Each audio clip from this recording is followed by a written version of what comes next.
doctor René Cortese es un biólogo egresado de la Universidad de Buenos Aires, que antes de comenzar su periplo internacional estuvo un tiempo en la Facultad de Ciencias Biomédicas con Omar Pivetta y creo que ha sido colaborador docente, y posteriormente emigró inicialmente a Alemania, donde hizo su doctorado en la Universidad de Bonn y más tarde un postdoc en la Universidad de Toronto.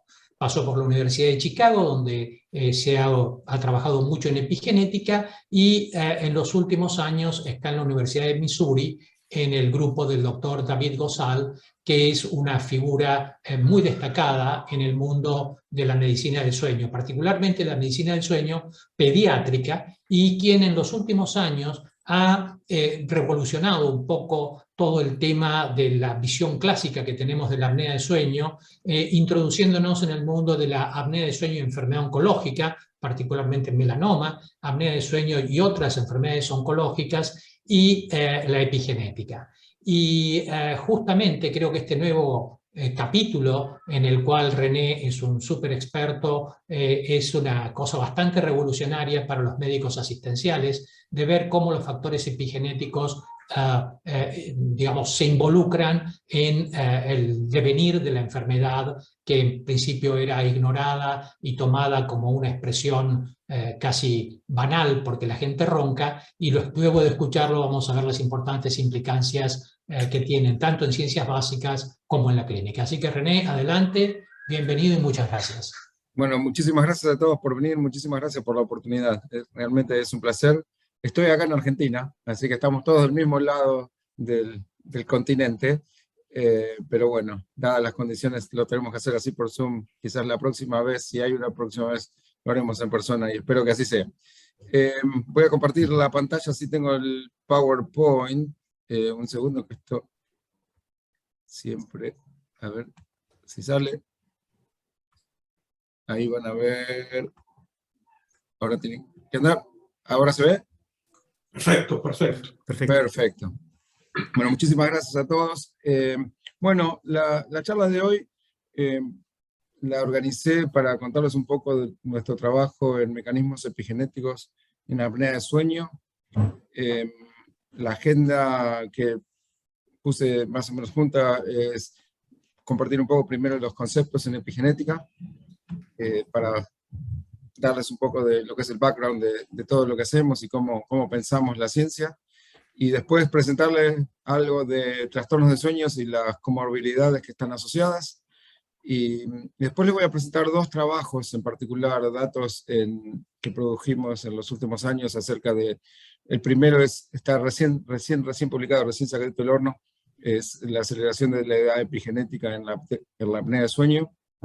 Y el segundo es un trabajo que hicimos también con el doctor Gozal de muchos años, ¿sí? Van a ver que son varias publicaciones que son los efectos de apnea de sueño durante el embarazo. Y después, bueno, la idea es cerrar con un resumen general y abrir para la discusión. Empezando a charlar de epigenética, sí, creo que más o menos ustedes lo conocen, pero lo primero que en mi generación lo que hacemos es ir al diccionario, en este caso es Google, y me llevó al Instituto Nacional del Cáncer, y la idea de qué es epigenética, ¿no? ¿Cuál es el concepto de epigenética? Y la epigenética, según esta definición que creo que es bastante cercana, es el estudio de los cambios que activan o inactivan los genes sin cambiar la secuencia del ADN. Después empieza a hablar a causa de la edad y la exposición a factores ambientales, pero básicamente el concepto de epigenética es eso, ¿no? Viene del griego epi, sobre, ¿no? Son cambios que afectan la regulación génica y no están asociados a un cambio en una secuencia, sea un copy number, una mutación, SNP. Y obviamente estos cambios están asociados a muchísimas enfermedades y pasan de generación en generación, ¿no? Es un mecanismo hereditario. Hay tres mecanismos o tres capas de regulación epigenética principales. La primera es la metilación del ADN, que en realidad cuando hablamos de metilación del ADN hablamos de modificación del ADN, porque hay varias modificaciones. La más conocida de todos y que hemos estudiado en la facultad es la metilación de la citosina, ¿sí? Pero también tenemos la hidroximetilación de la citosina. En el próximo slide voy a mostrarles un poquito de las diferencias. Y el segundo es el código de histona y cómo las histonas, la modificación de las histonas lleva a que se genere una cromatina más abierta, más cerrada, y eso regula la expresión de los genes que están en ese área de la cromatina. Y la tercera capa son los mecanismos basados en RNA, ¿no? Los no-coding RNAs, todo lo que es el ARN de interferencia, todo eso también lo consideramos mecanismos epigenéticos.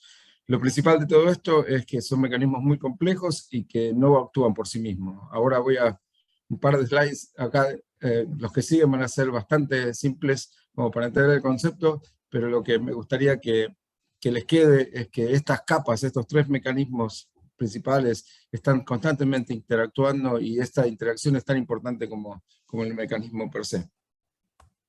Cuando hablamos de modificaciones en el ADN, sabemos esta que es la 5-methyl cytosine, que es la adición de un grupo metil, acá, en la citosina, en la posición 5 en la citosina, que bueno, es la más estudiada, pero después en el 2009 empezaron a reportar un derivado de esta metilcitosina, que es la hidroxilmetilcitosina. Primero no sabía muy bien de por qué venía. La idea es que es un intermediario en el proceso de demetilación activa, cuando está perdiendo el grupo metil la citosina, que obviamente no voy a explicar toda la vía, pero hay otras dos modificaciones que también están asociadas a patologías, que son la formilcitosina y la carboxilcitosina. Muy interesante, muy interesante. Pero en principio esto es lo más estudiado y hoy les voy a hablar básicamente de metilcitosina y por eso siempre hablamos de metilación del ADN y eso es lo que me quiero referir. Este dibujito me encanta porque es súper sencillo y da el punto, pero viene con un disclaimer, ¿no? Que es una súper simplificación. Pero quizás es para entender bien el concepto de que, por ejemplo, tenemos un tejido donde, un tejido A en este caso, ¿no? Donde las citosinas en este sector del ADN, que puede ser un promotor, no están metiladas, que están representadas así por estos circulitos verdes. Entonces, el factor de transcripción se puede unir y entonces el gen está activo. En el otro tejido, el tejido B, que puede ser otro tejido, otra célula, un enfermo, lo que sea, pero en lugar de estar demetiladas, las citosinas están metiladas, que están acá representadas por estos circulitos naranjas con los chupetines, entonces los factores de transcripción no se pueden unir y la expresión del gen está bloqueada. Otra vez, ¿no? Es una sobresimplificación, pero esa es la idea, ¿no? La idea de ser tejido específico, de una regulación dinámica, y la interacción también con los factores de transcripción y con otros mecanismos moleculares que regulan la expresión génica. Cuando hablamos de modificaciones de histonas, hay un código. Como ven acá, hay varias modificaciones en las histonas, ¿no? Puede ser metilación, ubiquitinalización, acetilación, biotinilización, y ustedes lo pueden ver aquí, ¿no? Lo más importante es que cada una de estas, o de la presencia de cada una de estas modificaciones, llevan a que la estructura de cromatina sea más cerrada, como está aquí en rojo, o más abierta, como está aquí en verde. Entonces, si la cromatina está cerrada, toda la maquinaria de transcripción no puede ingresar, entonces el gen está automáticamente silenciado. Cuando está más abierto, la maquinaria de transcripción puede ingresar y el gen se transcribe. Es también muy interesante. Después, si quieren, podemos hablar un poco de epigenética pura, pero es el factor temporal acá juega un rol muy importante, ¿no? La idea de la metilación del ADN siendo una regulación mucho más dinámica, pero estable, si se puede decir una cosa así. En cambio, las modificaciones en las histonas son mucho más dinámicas y mucho más, como sacar una foto, ¿no? Es lo que la cromatina está constantemente abriéndose y cerrando, y se da en una porción de la cromatina que puede estar abierta, mientras la otra está cerrada. Es muy, muy interesante ver la coordinación entre estos mecanismos.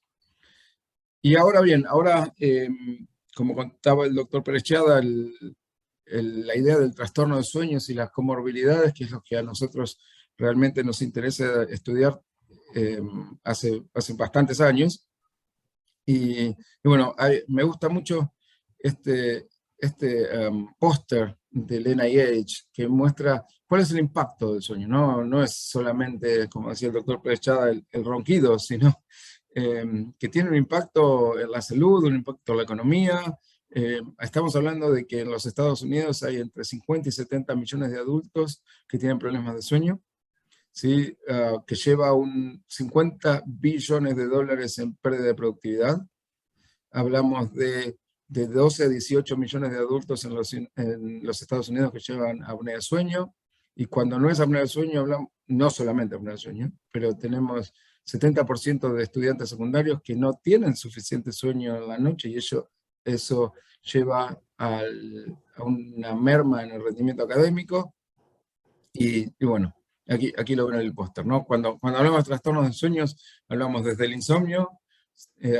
Hay otro que se llama síndrome de pierna inquieta, una hipersomnia, que entre ellos los más conocidos es la narcolepsia, los trastornos del ciclo circadiano, las parasomnias, que también es el sonambulismo, y los trastornos respiratorios de sueño, que es donde nosotros trabajamos en particular en la apnea obstructiva de sueño. Cuando hablamos de los trastornos respiratorios de sueño, incluye una serie de trastornos asociados en el aumento de la disfunción en las vías respiratorias superiores durante el sueño, ¿no? Lo que se ve o lo que se escucha, es el sueño, pero en realidad hay toda una disfunción en lo que es la vía aérea superior que no permite la respiración en forma normal. ¿Sí? Es la apnea de sueño obstructiva, es la forma más prevalente y severa de los trastornos respiratorios del sueño, afectando entre el 2 y el 10% de la población general. Hay un paper que salió el año pasado, el anterior, que estima en más de 1 billón de personas en el mundo, de todas las edades, de todos los grupos étnicos, de los dos sexos, teniendo apnea de sueño. Y esto es importante para entender los experimentos que les voy a comentar más adelante, especialmente en modelos animales. La apnea de sueño es un trastorno muy complejo, donde se pueden separar diferentes componentes, ¿sí? Un componente es la hipoxia intermitente. Un pequeño disclaimer acá, las siglas, algunas las puse en inglés porque es las que tienen las figuras, así que cuando vean una I y una H, significa que es hipoxia intermitente. Lo mismo con la fragmentación del sueño, que es la disrupción del patrón de sueño normal, causado por la apnea de sueño. Va a estar marcado con una S y una F, por sleep fragmentation, y la hipercapnia, que, bueno, no voy a hablar de hipercapnia hoy, pero casi siempre nos referimos a eso como una H y una C, ¿no? Hypercapnia.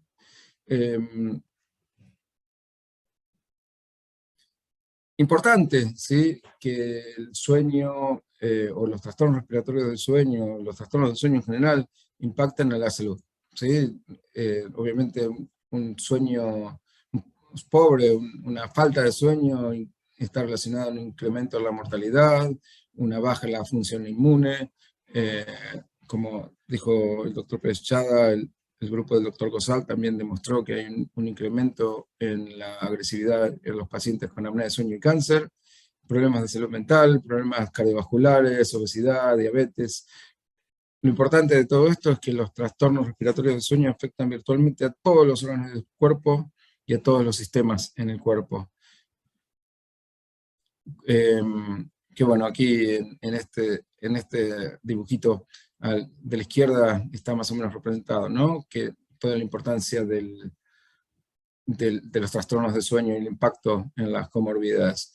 Pero cuando hablamos de epigenética, o los trastornos epigenéticos, también vemos, ¿no? Que son virtualmente afectando a todos los órganos, que la regulación epigenética ocurre en todos los órganos. En este caso también estamos influidos por otros factores ambientales, la comida, las drogas o las medicaciones, si hacemos deporte o no, el cigarrillo, el pasear socioeconómico, el bienestar social y cómo funciona nuestro cerebro.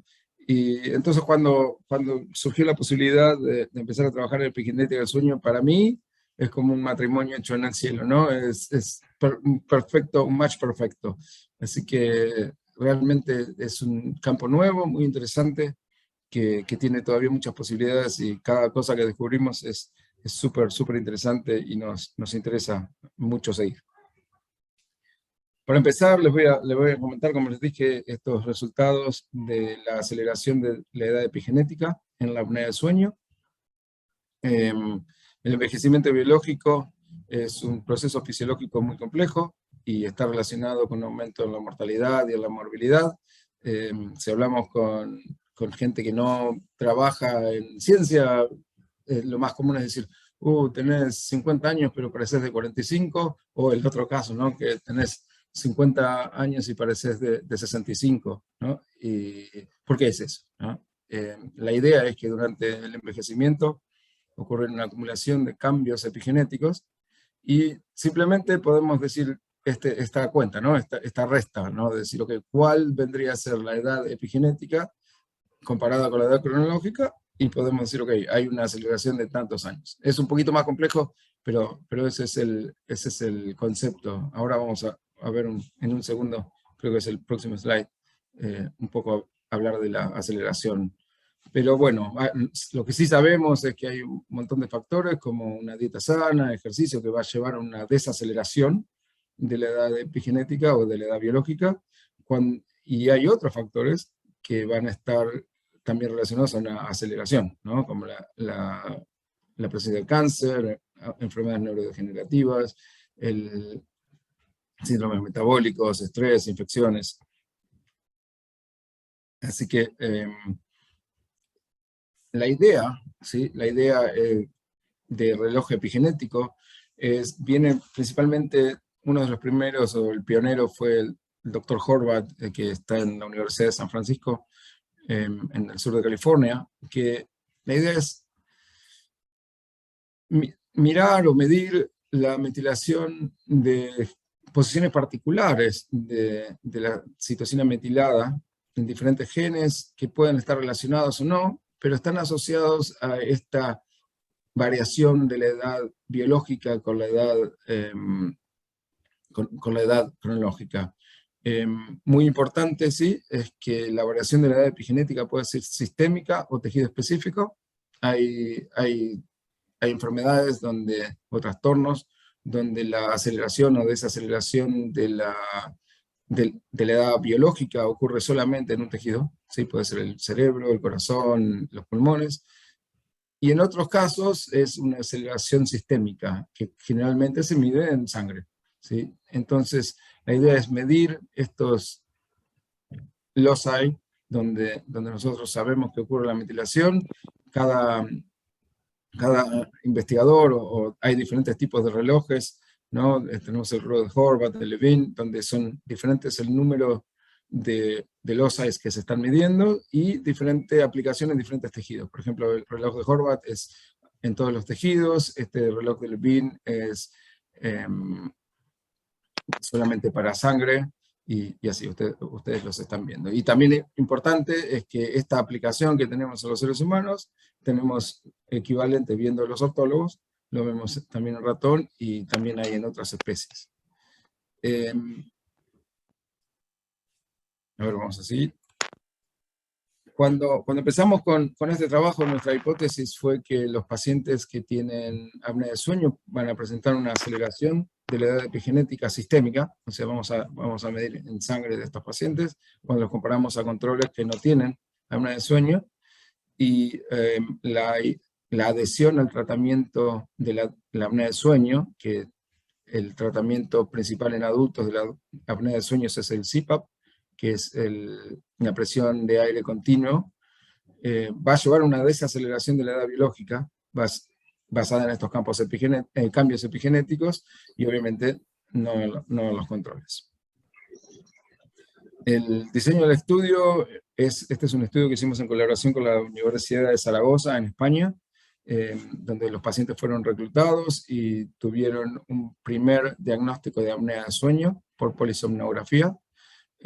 La presencia, entre otros entre otros marcadores clínicos, pero la presencia de la apnea de sueño principalmente se mide por este índice, que es el índice de apnea y hipapnea. Pacientes que tienen un índice de apnea y hipapnea mayor a 5 son generalmente considerados con apnea de sueño, y cuanto más alto es este índice, más severa es la apnea. Y pacientes que tienen menos, o individuos que tienen menos de un índice de apnea y hipapnea de 5, llevan... Me parece que tenemos un ruido. Gracias. Sí. Me pasé. Pacientes que tienen menos de 5 en el índice de apnea y hipapneas no tienen OSA. Entonces lo que hicimos fue separar a estos pacientes. Es un grupo muy, muy reducido de pacientes, pero está justamente porque buscamos que sean match de acuerdo a la edad cronológica, que sean un match de acuerdo a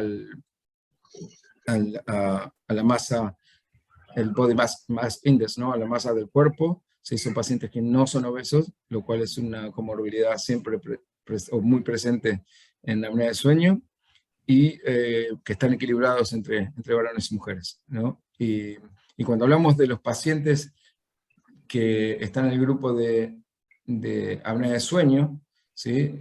Tienen que tener un tratamiento adherente, tienen que cumplir con ese tratamiento al menos 4 horas por noche, todas las noches, ¿sí? Entonces lo que hicimos fue tomar una muestra de sangre en la primera visita antes del tratamiento con CPAP. El grupo OSA o el grupo de apnea de sueño tiene una media muy alta, que son 67.2, y el grupo control tiene una media en la visita 1 de 2.5, ¿no? Abajo de este límite de 5. A los 12 meses hay una segunda visita, los pacientes estos han adherido al tratamiento con CPAP, y como ven, la reducción de la media en el índice de apnea y hipapnea es drástica, ¿no? Vamos de 17.2 a 6.8, mientras obviamente los controles no tienen tratamiento, y no hay una reducción en la media de índice de apnea y hipapnea, porque bueno, es la variación en ese grupo que no ha sido tratado, ¿no? ¿Cómo hicimos el experimento? Es a partir de estas muestras de sangre, aislamos los monocitos en sangre periférica, y también de estos pacientes teníamos los datos clínicos y demográficos, y usamos para esto un microarray de Illumina que contiene 450.000 posiciones de CPG, de los cuales 71 usamos para medir este reloj, que es el reloj creado por Hannum, que es el reloj que se ajusta mejor a las muestras de sangre, y se usa para medir edad epigenética sistémica. Otro pequeño disclaimer: no es que desperdiciamos todo el resto de los CPGs, sino que estos perfiles de metilación también lo vamos a estudiar y ver otros aspectos que no son precisamente la edad epigenética, pero bueno, hay que mostrar, porque cuando uno ve que vamos de 450.000 a 71, no es el experimento más eficiente que uno puede pensar, ¿no? Bueno, lo primero que hicimos con esto es ver si hay una correlación entre la edad epigenética y la edad cronológica. Lo que no quiere decir que sea una correlación 1 a 1, ¿no? Obviamente estamos buscando un shift, pero la idea de esto es más que nada un control de calidad de nuestros datos. Si esta correlación no existe, quiere decir que nuestro reloj no está midiendo precisamente. Así que lo que está presentado aquí en este slide, en el eje de las X, ven la edad cronológica, y en el eje de las Y es la edad epigenética que está calculada usando este reloj. Y aquí lo tenemos presentado de acuerdo a la primera visita y a la segunda visita, coloreado de acuerdo a la presencia o ausencia de apnea de sueño. Y a la derecha tenemos la inversa, ¿no? Está coloreado acerca de visita 1 y visita 2, y separado en el grupo control y en el grupo de apnea de sueño. Como ven, hay una correlación, lo que nos dio la confianza suficiente para decir que la forma que nosotros medimos la edad epigenética es la correcta. Y aquí es quizás algunos de los resultados más más interesantes, o el resultado principal de todo el estudio, ¿no? Lo que aplicamos fue un análisis multivariable usando Principal Component Analysis, que les voy a explicar un poco, ¿sí? La idea es que en el grupo en el eje de las X hay una dimensión que es una variable, de todas las variables que nosotros usamos para este análisis, que explica aproximadamente el 26% de la variación que observamos entre las muestras, y en el eje de las IES, y perdí mi cursor, acá está, en el eje de las IES tenemos la segunda dimensión, que es la segunda variable, que explica 20% de la variación. La idea es, en principio nosotros no sabemos cuáles son estas variables, ahora vamos a ver un poquito en eso, pero la idea es ver cómo estas muestras se distribuyen en estos cuadrantes, y los voy a guiar un poco. Aquí está el cursor. Si ustedes ven las muestras que son del grupo de apnea de sueño en la primera visita, están coloreadas en un color rojo intenso, y ven que están principalmente en este cuadrante. Este elipse aquí es como que es la probabilidad estadística de que estas muestras se ubiquen, o una muestra que nosotros no sepamos si es apnea o control, se ubique en este cuadrante. Sería la zona más probable donde una muestra de apnea esté. Cuando vemos eso y comparamos con los controles que están, acá está, los controles que están en azul oscuro, vemos que cuando consideramos todas las variables, que ahora las vamos a ver en un segundo, pero todas las variables, tanto biológicas como demográficas, vemos que los casos y los controles en la visita 1 se separan muy bien. Cuando vemos los controles en la visita 2, que son este grupo celeste, vemos que básicamente se superponen con los controles del grupo 1, hablando de que no hay una variación muy grande. Interesante es que cuando vemos los casos en el grupo, en la segunda visita, que están marcados aquí en rosa, ¿sí? En un rojo más claro, es la dispersión de las muestras se mueve hacia el lado de los controles, lo que nos da una idea de que hay un efecto del tratamiento que lleva a que se normalice con los controles, ¿sí? Este gráfico de aquí es el gráfico, se llama el gráfico de variables, que nos ayuda a interpretar cuáles son las fuerzas que van a guiar este movimiento de las muestras aquí en el Principal Component Analysis, y lo que vemos es que todos factores que están relacionados a una mayor severidad de la apnea del sueño, o de complicaciones de la apnea del sueño. Por ejemplo, aquí tenemos la masa muscular, el índice de apnea y hipopnea, la presencia de placas ateroscleróticas, presión. Todos estos factores van a empujar las muestras hacia el cuadrante de la apnea del sueño. Otras variables, como la diferencia en la edad, entre la edad biológica y la edad epigenética, o la edad epigenética misma, los mueven siempre para el lado de los controles. De todos ellos hay una variable, que es esta que se llama la aceleración, la diferencia de los residuos de aceleración entre la visita 1 y la visita 2, que va a hacer que las muestras se desplacen hacia el lado de los controles. Y aquí te voy a volver un slide para atrás para comentarles lo que es los residuos, ¿no? El tema es así: nosotros, como les comentaba antes, cuando calculamos las diferencias entre la edad epigenética y la edad cronológica, podemos simplemente hacer una resta, ¿no? 50 menos 45 es 5, la diferencia es 5, lo cual es totalmente válido. El tema es que esa simple sustracción lleva a un bias en el cálculo de la edad epigenética, porque está relacionado a la edad cronológica. Pacientes que tienen más, que son más viejos, que tienen una edad cronológica más alta, van a tener menos diferencias, o el efecto de la diferencia con la edad cronológica va a ser menor que en pacientes más jóvenes. Para evitar ese bias, lo que se hace es crear un modelo lineal, ¿sí? Que sería el modelo más probable en una regresión, y el residuo es la diferencia de cada punto medido hacia cuál es el punto estimado. ¿Sí? Es esta diferencia entre aquí, ¿no? Eso es lo que es el residuo. Entonces lo que nosotros calculamos aquí es la diferencia entre esos residuos, que nos da la mayor precisión posible cuando tratamos de ver las diferencias en aceleración entre una visita y la otra visita.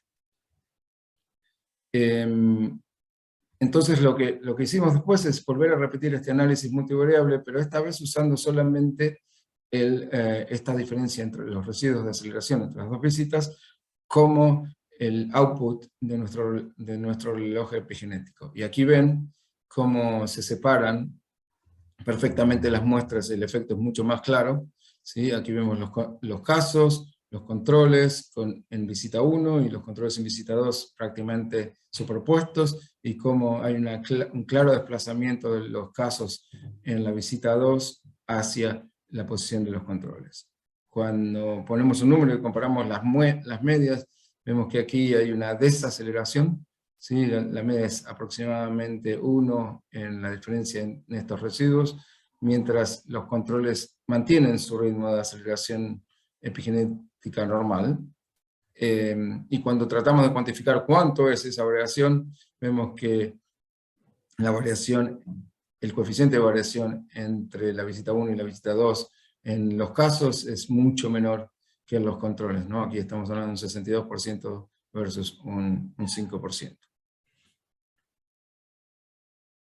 Y una forma más de ver esto, y es la importancia de las comorbilidades, es la estratificación de estos pacientes, ¿no? Nosotros vemos o reportamos que los pacientes que tienen niveles más altos de proteína C reactiva, ¿sí? Que es un marcador de inflamación, este efecto es mucho más pronunciado que en pacientes con bajo nivel de proteína reactiva, ¿sí? Esta desaceleración es atenuada por la presencia de inflamación, ¿no? que es lo que estamos viendo aquí. Aquí se ve, ya a este momento ya son todos expertos en cómo interpretar estos gráficos. En cambio aquí en los pacientes con bajo nivel de proteína C reactiva,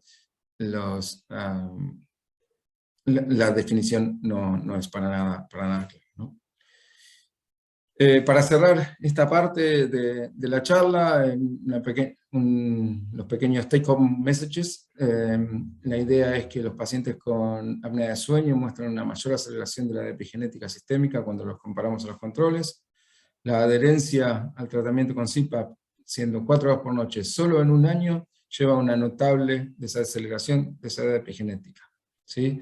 Este es un estudio totalmente clínico, totalmente descriptivo, así que bueno, los próximos pasos es detectar estos mecanismos celulares y moleculares que van a regular esta aceleración de la edad epigenética, que todavía no están estudiados, y también el efecto de otros tratamientos para la apnea de sueño, ¿no? Porque hay diferentes tratamientos farmacológicos y no farmacológicos, y no sabemos cómo es el impacto en ellos, y tampoco en otros grupos etarios. Por ejemplo, en los chicos, el tratamiento de la apnea de sueño infantil es principalmente la remoción de las adenoides y las tonsils, que en este caso no sabemos cómo va a afectar si hay una aceleración de la epigenética a los chicos y cómo afecta. Esto es todo por venir.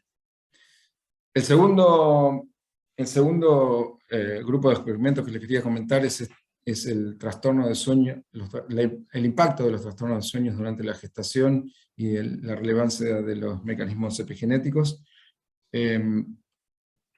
Para recordarles, los trastornos de sueño durante la gestación son muy frecuentes, llegan a tener una prevalencia del 30% durante el tercer trimestre. Obviamente esta prevalencia es inclusive más alta en mujeres que tienen obesidad, y van a estar asociados a complicaciones del embarazo, y van a alterar la trayectoria del desarrollo en el feto. Lo que estamos estudiando, y todavía no se sabe bien cuáles son estos mecanismos moleculares y fisiológicos que llevan a esto. Aquí un par de datos clínicos para presentar el caso. La apnea de sueño lleva a una prevalencia elevada de las complicaciones durante el embarazo. En este caso, la columna azul son los pacientes con apnea de sueño, y en rojo son los pacientes sin apnea de sueño. Vemos cómo está básicamente duplicado, ¿no? La prevalencia de diabetes gestacional, de hipertensión, de preeclampsia, de eclampsia, de defectos de crecimiento intrauterino, y también de stillbirth, ¿no? de nacimientos de chicos que no están vivos. Y también lleva una complicación en la mamá de otros tipos, que son fallas del corazón, cardiopatías, embolismos pulmonares, edemas. Hay un riesgo aumentado relacionado a la presencia de apnea de sueño en la mamá. Este gráfico es realmente impactante. Lo que tenemos aquí en el eje de las X es los pacientes estratificados de acuerdo al índice de apnea y hipopnea. Recuerden lo que les comenté antes, que el índice de apnea y hipopnea,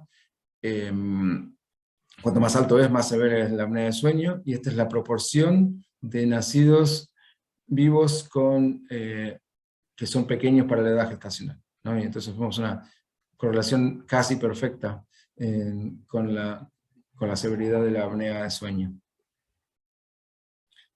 La buena noticia de esto es que cuando comparamos este estudio de un grupo aquí en Canadá, compara la frecuencia de complicaciones de crecimiento uterino durante el embarazo en pacientes con apnea de sueño es 61%, y en controles es el 35%, pero estos pacientes que tuvieron el tratamiento con CPAP, la ocurrencia se reduce, de hecho menor, pero es al nivel de los pacientes que no tienen apnea de sueño. Otro efecto que vemos de la apnea de sueño durante el embarazo es que altera la función de la placenta en muchos niveles. Esto es un paper muy lindo del Dr. Badran, que es un colega mío, pero vemos que hay un aumento en el peso de la placenta. A ver, hay un aumento en el peso de la placenta, pero normalmente una reducción en el peso del feto. Altera la función de la arteria uterina, incrementa la presencia de factores antiangiogénicos y angiogénicos circulantes, obviamente va a inducir hipoxia placentaria, y eleva el estrés oxidativo, ¿no? Esto lo vamos a ver un poquito más adelante en los datos que estoy presentando. Lo que a nosotros nos interesa en particular en este experimento es el efecto en la descendencia, ¿no? Y esto tiene que ver con la hipótesis de Barker o Thrifty Phenotype, que en los 80, aquí el profesor Barker en Inglaterra postuló esta hipótesis que dice que la malnutrición durante la vida temprana, o sea, durante el embarazo, va a conducir a cambios permanentes en la homeostasis metabólica, que va a resultar en un crecimiento fetal reducido, pero cuando se llega a la adultez o en juveniles, va a haber una disfunción metabólica. La idea, aquí trayendo a colación los mecanismos epigenéticos, es que esta exposición temprana a factores ambientales va a llevar a una marca epigenética que va a condicionar el crecimiento fetal durante el desarrollo, y luego si no se hace nada, va a quedar en la descendencia y va a llevar a defectos cardiovasculares, defectos metabólicos cuando la descendencia llega a la adultez. Nuestra hipótesis de trabajo fue que la apnea de sueño tardía tiene un efecto en la homeostasis metabólica de la descendencia y va a llevar a la modificación del epigenoma en el tejido adiposo visceral de la descendencia. Para los que no están en el tema del tejido adiposo, el tejido adiposo es muy interesante, no es solamente lo que aprendimos en la facultad, que es para acumular energía, sino también tiene una función inmune muy importante, que bueno, vamos a verlo un poquito más adelante. La forma de esto está hecho con modelos de ratón, ¿sí? La idea es, en este diseño experimental, es que las ratonas embarazadas lo expusimos tanto a fragmentación de sueño como hipoxia intermitente o durante control. o lo dejamos en control. Para los que les interesa cómo fue esto hecho, la fragmentación de sueño fue producida usando una estimulación táctil automatizada que va despertando al ratón mientras duerme en intervalos de 2 minutos, lo que lleva a un condicionamiento y a una alteración del patrón de sueño normal, mientras que la hipoxia intermitente son ciclos alternantes de 21% de oxígeno bajando a 6%, usando 20 ciclos por hora durante 12 horas por día, y esto fue durante todo lo que sería el equivalente al tercer trimestre de gestación.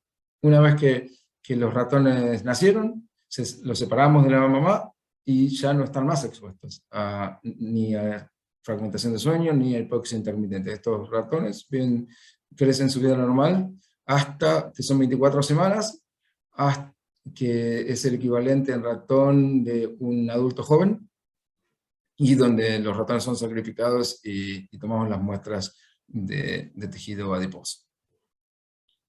Lo primero que vemos es en las alteraciones fenotípicas, aquí representado en este gráfico, a partir de cómo va creciendo el ratón en estas 24 semanas y el peso del ratón.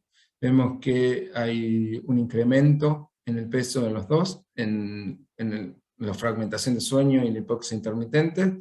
Al principio empiezan un poquito detrás de los controles, pero después ya se empiezan a separar y estas diferencias son significativas.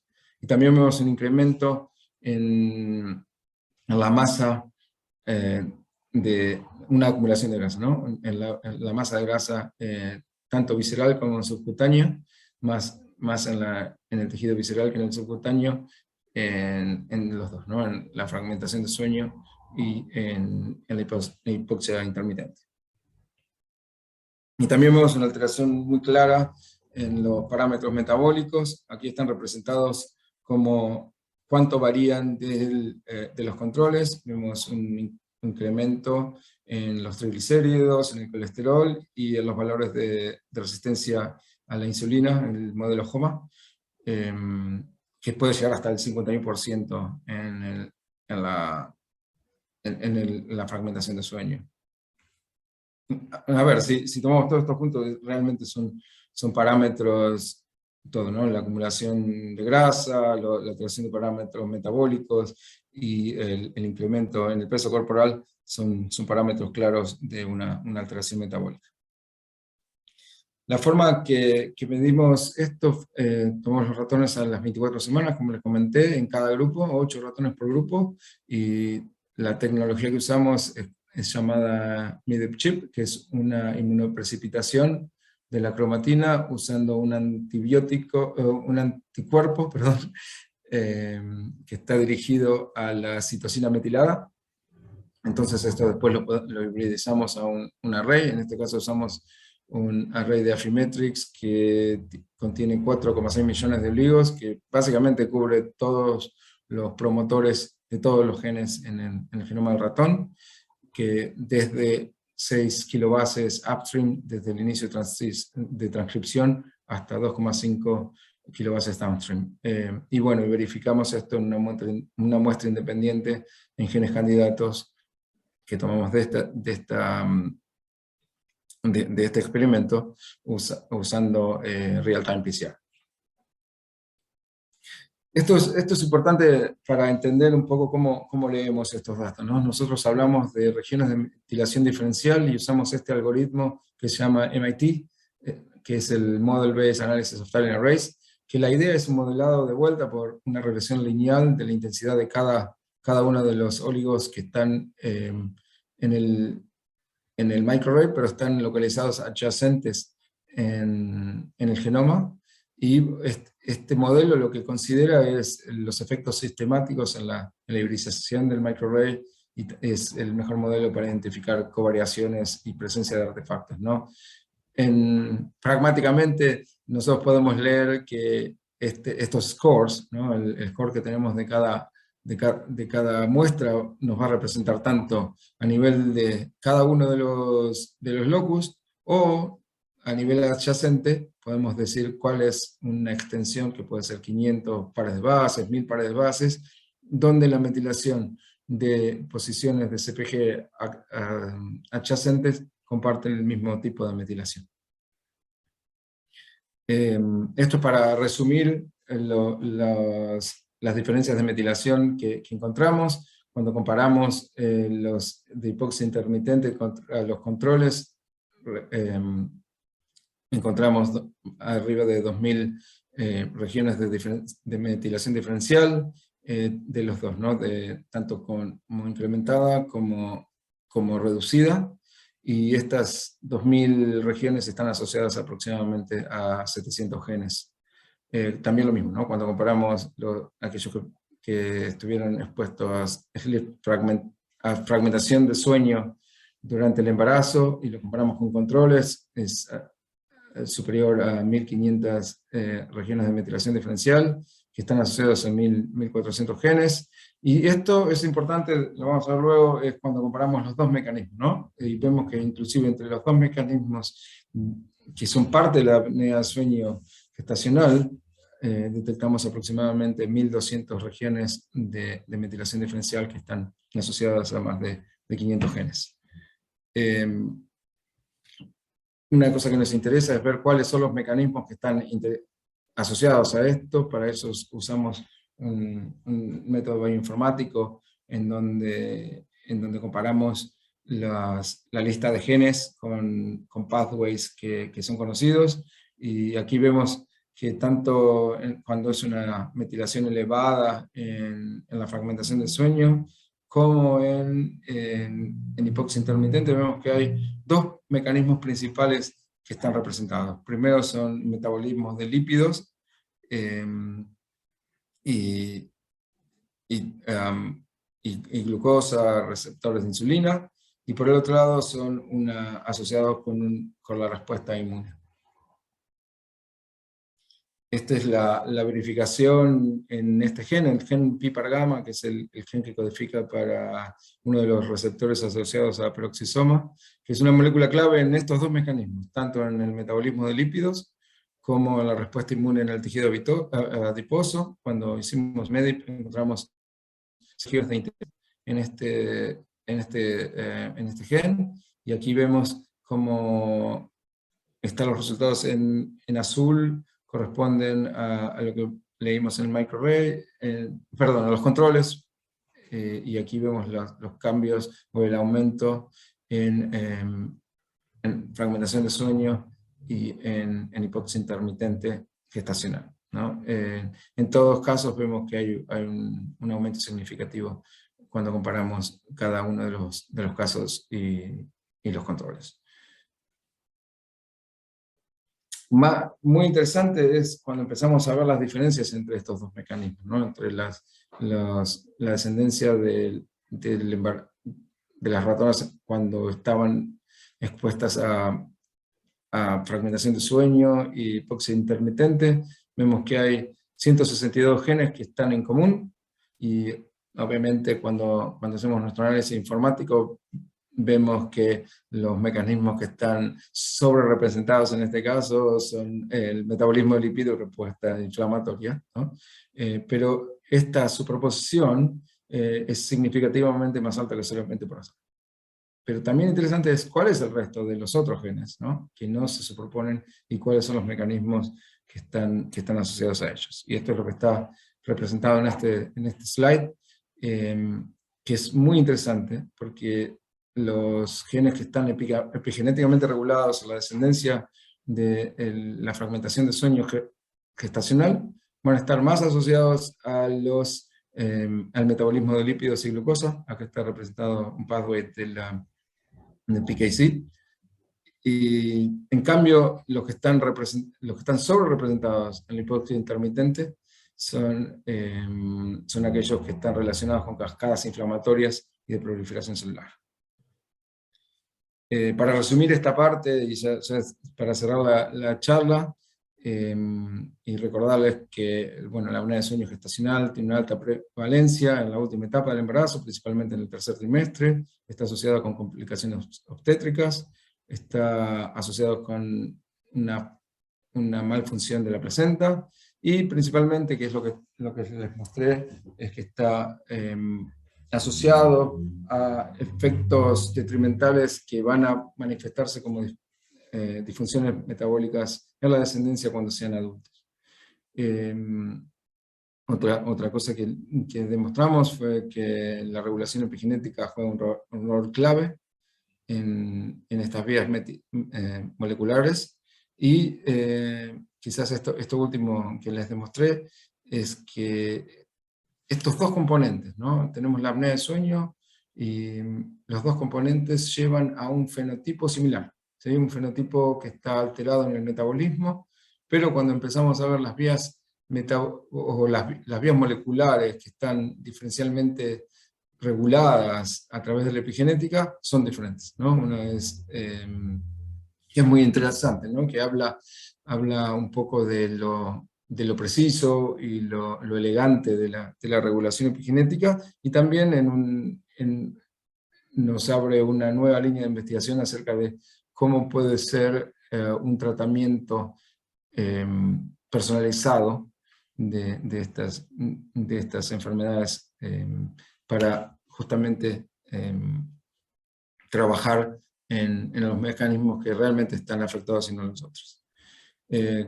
Resumen general de mi charla, y con esto cierro, es que el estudio de fenómenos epigenéticos es un nuevo campo en la medicina del sueño, y es fundamental para entender la patofisiología en estas enfermedades, que la apnea de sueño, la apnea obstructiva del sueño lleva una aceleración en la edad epigenética, que puede ser atenuada por un tratamiento con CPAP, siempre y cuando sea eficiente, y que las perturbaciones causadas por la apnea del sueño gestacional van a imponer efectos detrimentales a largo plazo, que van, en nuestro caso, demostramos que son disfunciones metabólicas en la descendencia. También sabemos que hay disfunciones cardiovasculares y disfunciones cognitivas, y la importancia, ¿no?, de los marcadores epigenéticos para una potencial implementación de estrategias de medicina de precisión en medicina del sueño. Y para cerrar, mis agradecimientos al doctor Gosal, que es el chair de pediatría en la Universidad de Missouri, a la doctora Leila Gosal, a Kylie, que trabaja conmigo en mi grupo, y a mi colega el doctor Khalifa, que también compartimos experimentos que hemos presentado aquí, a nuestros colaboradores en la Universidad de Chicago, el doctor Jorge Andrade y la doctora Bao, y a nuestros colaboradores en la Universidad de Zaragoza, el doctor José María Marín y el doctor Sanz Rubio. Y el funding es principalmente de entidades filantrópicas, principalmente el LIDA Sears Charitable Trust y KC Bionexus, que son grants para que soporten mi trabajo. Bueno, en este punto les quiero agradecer a todos por su atención, y estaré gustoso de responder a cualquier pregunta que haya. Muchas gracias. Bueno, muchas gracias, René. Muy interesante la presentación, y quisiera abrir la sesión de preguntas con los demás panelistas, o asistentes, mejor dicho. Hay varios que levantaron la mano, así que... Juan Bayo. Excelente, René, me gustó mucho la presentación. La verdad es que cuando estaba escuchando sobre todo la última parte, se me abrían un montón de preguntas, digamos, ¿no? Y entiendo siempre que cuando uno hace estos estudios de genómica hay siempre una dificultad entre lo que a uno le gustaría hacer y lo que uno puede llegar a hacer por cuestión de funding probablemente. Por ejemplo, me preguntaba, y no sé si hay algo o alguien ha investigado, digamos, cuáles son las similitudes, por ejemplo, en los cambios epigenéticos, en este caso en tejido adiposo, entre lo que le ocurre a la madre, porque vos le estás haciendo este fenómeno, y lo que después aparece en la descendencia de las crías, ¿no? Esa era una cuestión que me surgía. La otra pregunta que me surgía era si, digamos, trataron de validar alguno de los genes a tiempos cortos, porque por ahí en un animal que ya está obeso y que tiene cambiado el metabolismo y tiene la acumulación del tejido graso, tal vez, digamos, es como ya la consecuencia, y tal vez ver por ahí a tiempos cortos te permite ver la causa. Y la última, que es no sé cuán factible es, ¿por qué no mirar la hipófisis en vez del tejido adiposo, ¿no? O sea, estas tres preguntas me surgieron cuando escuchaba toda esta parte final de tu charla. Excelente pregunta y realmente las comparto. Pero le voy a decir mi opinión en todo eso, ¿no? La primera pregunta es acerca del impacto de la mamá, de estos efectos en la mamá y la descendencia, ¿no? La diferencia en la descendencia. Sí sabemos, ¿no? Todo este grupo en Canadá ha trabajado muy bien en todo lo que es la parte clínica de las complicaciones ginecológicas y obstétricas, ¿no? de la apnea de sueño. Esa es otra parte que hoy no les presenté, que también me estoy dedicando, como saben, es el 50% de mi appointment en la Universidad de Missouri es con obstetricia y ginecología. Es algo que es realmente nuevo. Estamos, de hecho, en un programa, empecé un programa, un registro de mamás embarazadas, justamente para estudiar estas complicaciones a nivel clínico. A nivel de modelos animales son muy buenos para estudiar lo que sería la regulación y los mecanismos. Cuando hablamos de estos modelos en desarrollo es un poco más complicado, ¿no? Por la diferencia en placentación de los ratones y los humanos y las diferencias obvias, ¿no? de la anatomía de la mujer y el ratón. Dentro de lo posible estoy trabajando con expertos en placenta. Principalmente vamos paso a paso, ¿no? Primero vamos a ver la placenta y después vamos a ver otras complicaciones que están asociadas, ¿no? a la apnea de sueño gestacional. Pero sí, es todo un campo que está para investigar, cuál es el efecto de la mamá. La segunda pregunta era verlos antes, ¿no? Sí, totalmente. Obviamente nosotros tenemos la hipótesis de esto en línea con esta idea de Developmental Origins of Health and Disease, de lo que sería la hipótesis de Barker, y nosotros queríamos probar cómo impacta en la adultez, ¿no? Queríamos saber que estos mecanismos están en la adultez. Sí tenemos un proyecto en cual podemos ir mirando y interrumpiendo el embarazo de los ratones, ¿no? A diferentes puntos y ver cómo va variando. Hasta ahora no tuvimos el funding para hacerlo. Creo que entre investigadores sabemos que esa es también la tercera pata, ¿no? Las ganas, la posibilidad técnica y también el funding. Así que es una idea que tenemos de hacerlo, ¿no? Una progresión temporal.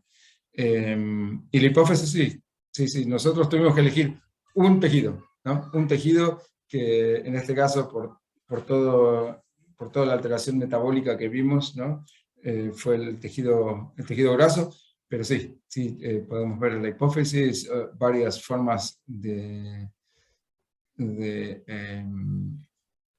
o áreas en el cerebro. De hecho, cuando hacemos este tipo de experimentos en el momento de sacrificar el ratón, es una línea en serie de montaje donde cada uno está y cada uno agarra su pedacito del ratón y todo se guarda, no se tiran ni los huesos, ¿no? Entonces están en el freezer, ¿sí? Es la posibilidad de tener el tiempo y los fondos para hacer este experimento, porque virtualmente todas las áreas van a estar, o esperemos que están afectadas. Entonces no hay otra forma de ir una por una verificando, y por eso cuando hacemos estos experimentos tan grandes los guardamos. Hasta ahora llegamos en el tejido graso.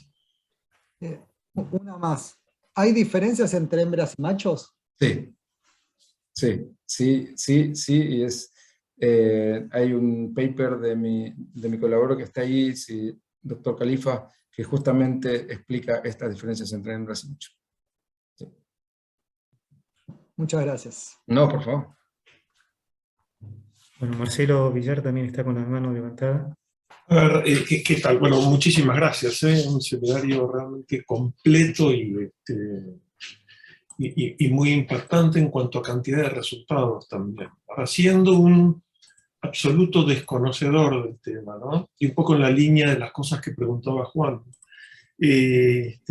ver, yo quisiera saber qué son esas alteraciones metabólicas que se dan en la descendencia cuando hay apnea del sueño en la gestante. ¿Cómo se manifiesta? ¿Qué son esas alteraciones cuando ese descendiente es adulto? Principalmente es obesidad. Ah, Sí, obesidad básicamente es un síndrome metabólico. Sí, tiene todas las características del síndrome metabólico. Y le recuerdo que la descendencia nunca estuvo expuesta a apnea de sueño. ¿Sí? Esto es solamente por la apnea de sueño gestacional durante el embarazo. La descendencia no tiene apnea de sueño. ¿Sí? Pero desarrollan, y a diferencia de los controles, desarrollan un elevado peso, ¿sí? Una acumulación de tejido graso visceral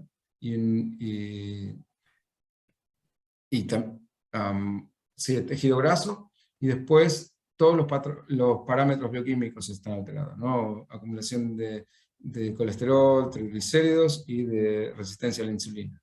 Sí, es el clásico síndrome metabólico como se presenta.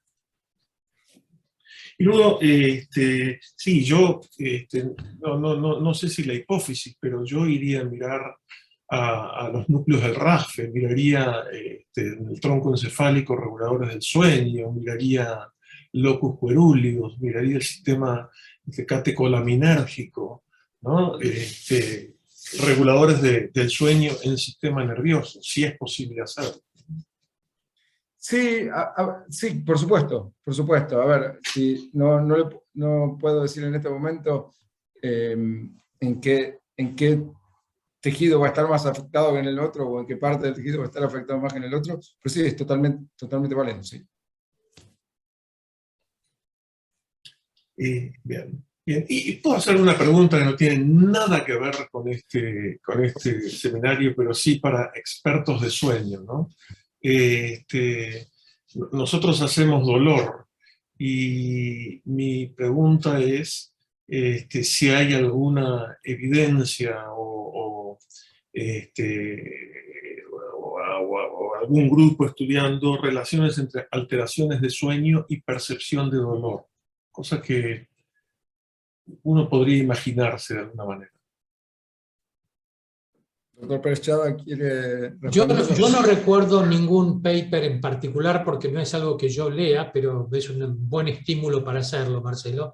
Pero claramente el dolor perturba la continuidad del sueño y podría ser un muy buen ejemplo de fragmentación del sueño. Tal vez no con la frecuencia que lo tienen las apneas durante el sueño, porque vos fíjate que cuando un animal o un sujeto tienen 30 o 40 apneas por hora de sueño, podría tener 30 o 40 microdespertares por hora de sueño. Me imagino que con el dolor crónico no debe pasar así, pero puede haber, por ejemplo, fragmentación del sueño a menor frecuencia en cambios de posición o alejados de la dosis del analgésico. Así que creo que eso seguro debe estar escrito, yo no lo he buscado, pero es muy atinado pensar que la fragmentación del sueño nocturno vinculada al dolor pueda tener algún efecto o puede expresarse de alguna manera en estas mediciones epigenéticas. No sé qué opina René. Yo también lo vería por el otro lado. ¿Sí? Creo que lo que puntualizó el doctor Pérez Chada es preciso, pero también me interesaría ver, ok, los pacientes que ya tienen apnea de sueño, que tienen supuestamente mecanismos epigenéticos afectados por la apnea de sueño, solamente por el mecanismo respiratorio, ¿sí? ¿Tienen algún tipo de alteración en las vías de regulación del dolor, siendo que son más proclives al dolor o más resistentes al dolor? Quizás, no sé, no lo sé, estoy especulando. Es especulativo, absolutamente. Sí. Y quizás esté vinculado a estos cambios epigenéticos, ¿no? Pero sí, estoy de acuerdo con todos que sería interesantísimo esto. Interesantísimo. Bueno. Sí, eso es en general es un buen ejemplo de la sistematicidad de los efectos del sueño, ¿no? Y es fascinante porque podemos empezar a hablar, y ¿por qué no por qué no lo otro? Y sí, muy posiblemente, sí. Creo que yo ahora que estoy escuchando y pensando, creo que había leído algo con alodinia y fragmentación del sueño. pero tendría que ir a revisarlo o a llamarlo a Daniel Cardinali, que seguramente te va a decir en qué página está escrito. Muy bien. Bueno, muchas gracias. No, por favor. Hay una pregunta de Catalina, que está muteada.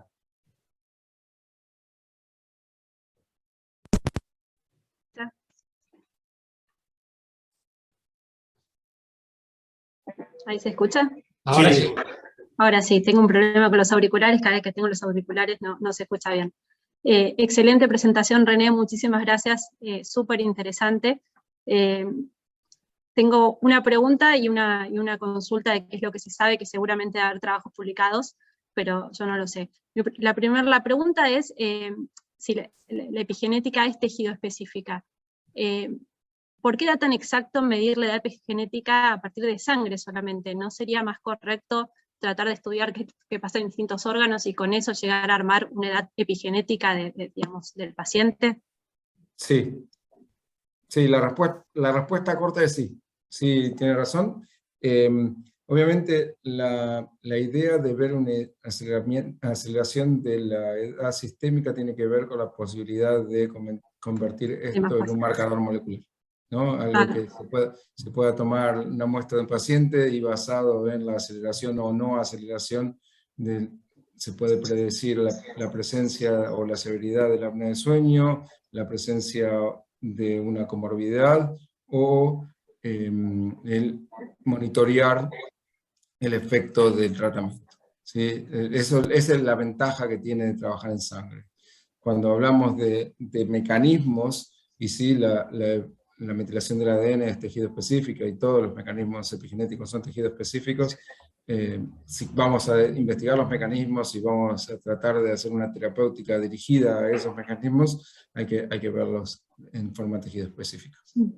Y la otra consulta, nosotros en el laboratorio trabajamos en enfermedad hepática grasa no alcohólica, y la pregunta que me surge es, ¿de qué forma influencian estas apneas del sueño al aceleramiento, ¿sí? de los distintos estadios de la enfermedad hepática grasa? Digamos, no sé si sabe si hay algún trabajo, digamos, que hable de esto, porque me resulta sumamente interesante y seguramente acelere la progresión de la enfermedad, por los resultados que vieron en cuanto a la obesidad, la diabetes y demás. Yo estimo que sí hay trabajos en enfermedad hepática grasa. Acá veo al doctor Pechada que está presentando, así que seguramente va a darnos más precisión.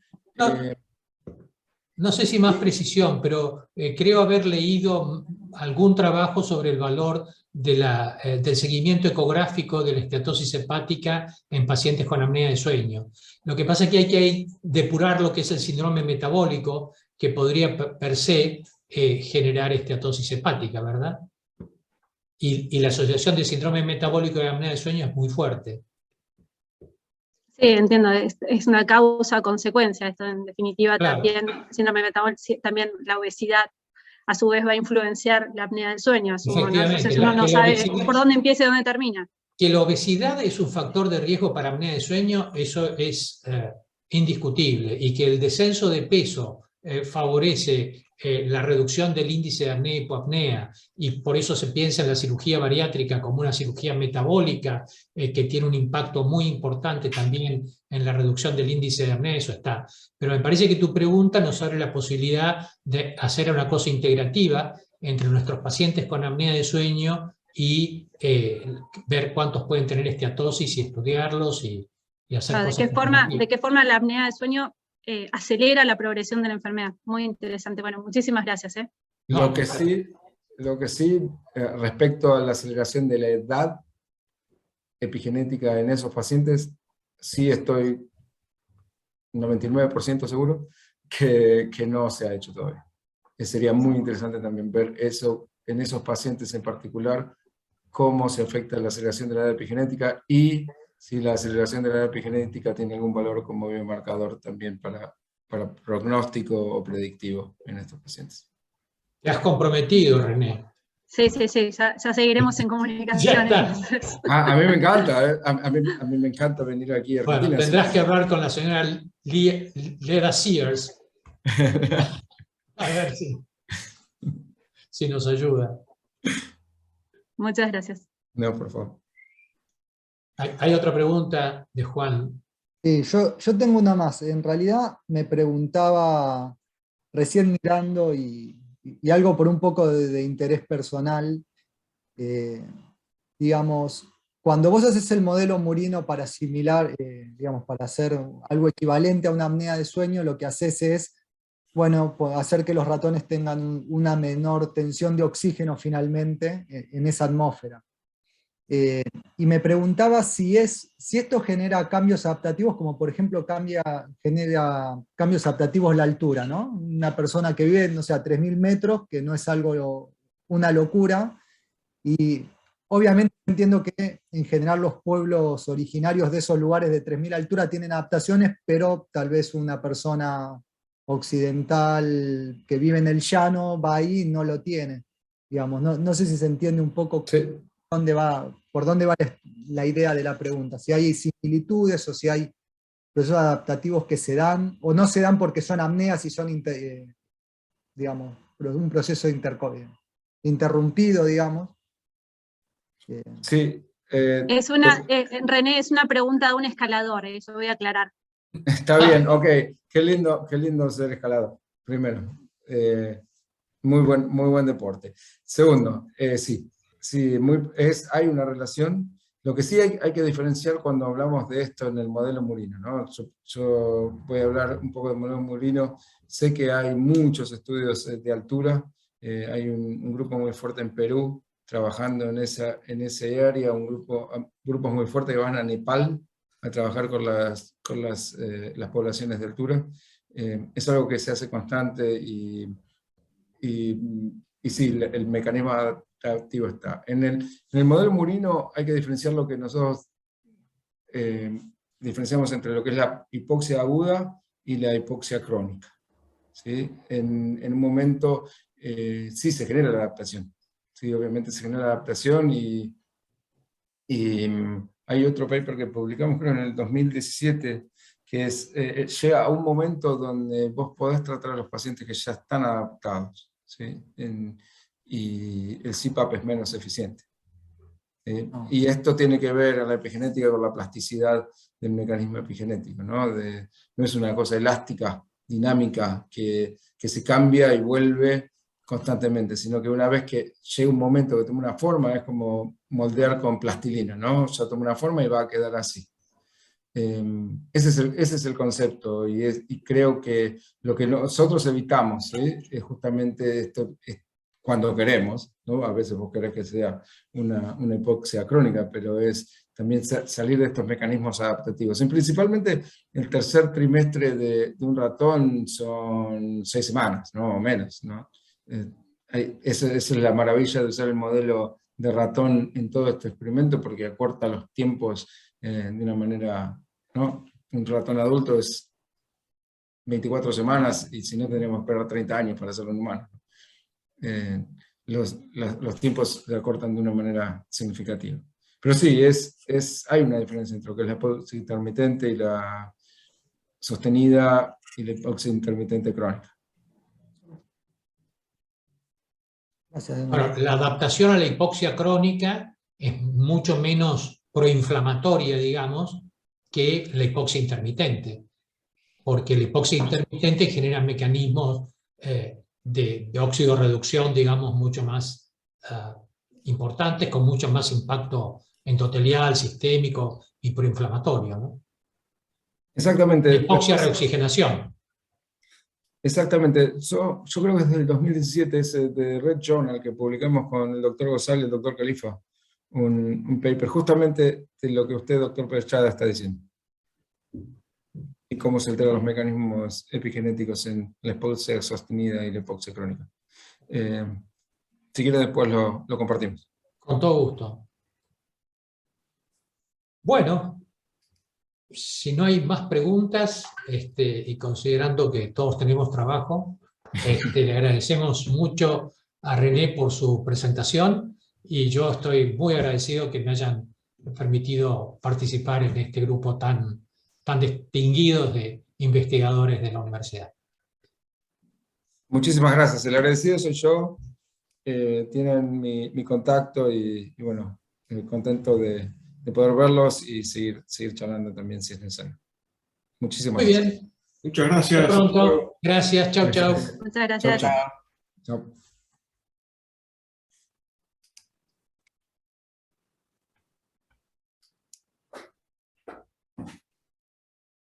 Chao, Juanjo.